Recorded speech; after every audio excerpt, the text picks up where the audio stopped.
Alright, this is Lou Noble out here by the freeway.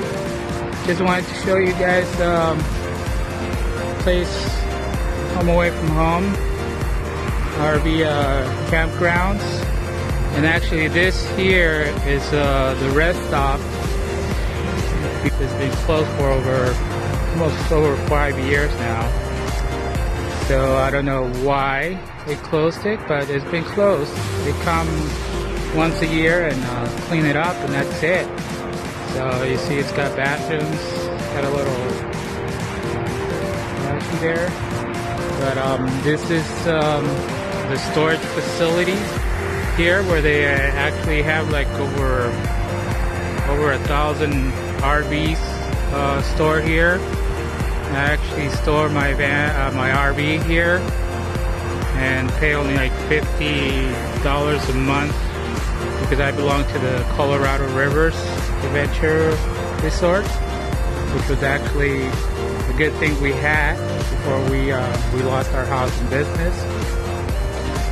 You can see that van here. That van, it's a little old lady that's in her 80s, and she actually lived in her van because now it's crashed. Anyways, this is the dog run. So you can see they have a little dog run here, and I just wanted to show you this here piece of land that's just going to waste. Not a rest stop anymore. I don't know when they're going to open, if they're even going to open. But anyways, I'll head back out here and I'll show you the RV resort here, campgrounds, that I think would do good if the county of Orange and all the cities were open, just open space. And I've asked a lot of homeless people out there, I've asked what would they prefer versus shelters or campgrounds like the concept of Alfresco Gardens, and they all choose Alfresco Gardens. And this is the lady's van, which the insurance still hasn't come out here and assess it, but I'm pretty sure they're gonna total it, and they're not gonna even give her the amount that's worth. It's a kind of classic. I was gonna buy it one time. Some lady came, hit it right head on. Luckily she didn't have any broken bones or anything. She's doing okay. She's just traumatized, and now actually living in the RV here. This resort here is already paid for, so here's where I could say it's home away from home, except that we have to come in 14 days and be 1 week out, and then we can come back in 14 days. And there's Colorado Rivers actually has resorts all through the Colorado River. So yeah, that's why it's called Colorado Rivers Resort, all the way up to El Golfo, Mexico. So we haven't gone out there. One of these days when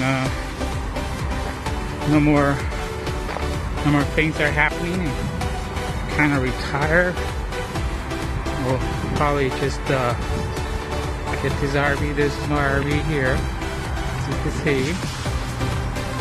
Like I said, it will be just simple for the cities and county to open up city land, and actually for temporary solution for the homeless that are out there in the streets, could actually get a little campground like this. Even put little tiny homes like this, okay?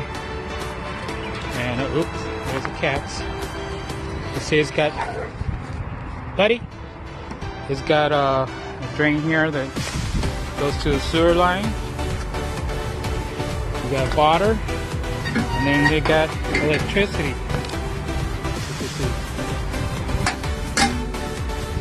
And it's nice and quiet out here at night.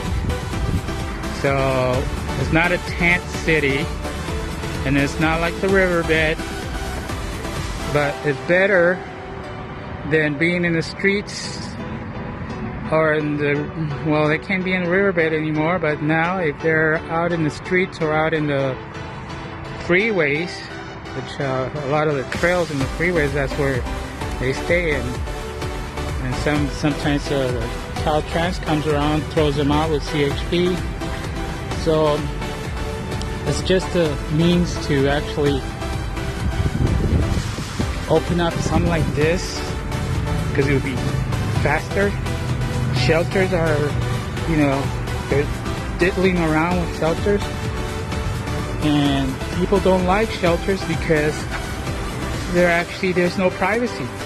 People don't like to be, or don't like to feel like cattle, and that's how they treat them in shelters. A lot of people say they feel like they're in prison because they don't have any privacy. You know, they have to be in bed. This time, it's a lot of chaos. If you haven't been in there, just ask somebody that has been in there. Some people just, I mean, they don't want to be in the street. They don't want to be out there, so they have to. Actually, that's the only option right now. You know, and a lot of people are not drug addicts or, you know, mentally ill because, you know, there's a lot of issues with homelessness. Yeah, one thing people don't understand that when the recession hit, that's when the banks actually foreclosed and over 1 million people, leaving a lot of people homeless. Some that bounced back, but others that lost their business like I did. We lost our business and our home at the same time, because it was just by design to cripple the middle class. And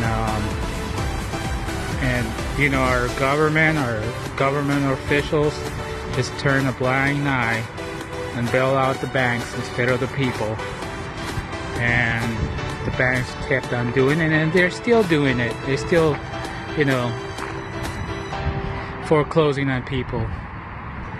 So this is actually where we stayed for a while before we got back on our feet. Thank God that we had a motorhome and this resort here, that we were able to actually survive and not be in the streets. But yeah, it's sad that that's exactly what happened. You know, a lot of people don't realize that it just happened just like in the 30s. They did the same thing, and they will do it again if they get away with it. Just that how this country has so much corruption on the top. But sometimes people will wake up. I mean, the elitist motto is divide and conquer, and they sure done a good job of it. That's why we have a two-party system, so they could keep us fighting with each other, left and right, Republican, Democrats, and not to realize that we are the people, and they love to have us fighting and divided. So while we fight each other here, they could run to the bank and put the money on overseas. And it's worked for hundreds of years, and they'll do it again to the next generation. But I hope not. I hope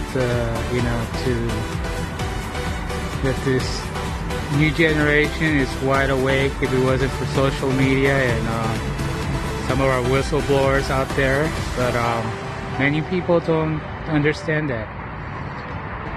It's just incredible. They just cannot foresee that there could be so much wickedness and greed from greedy banks in Wall Street. The love of money corrupts. And that's what it is. Money is not the root of all evil, but the love of money is. It's who know people's media.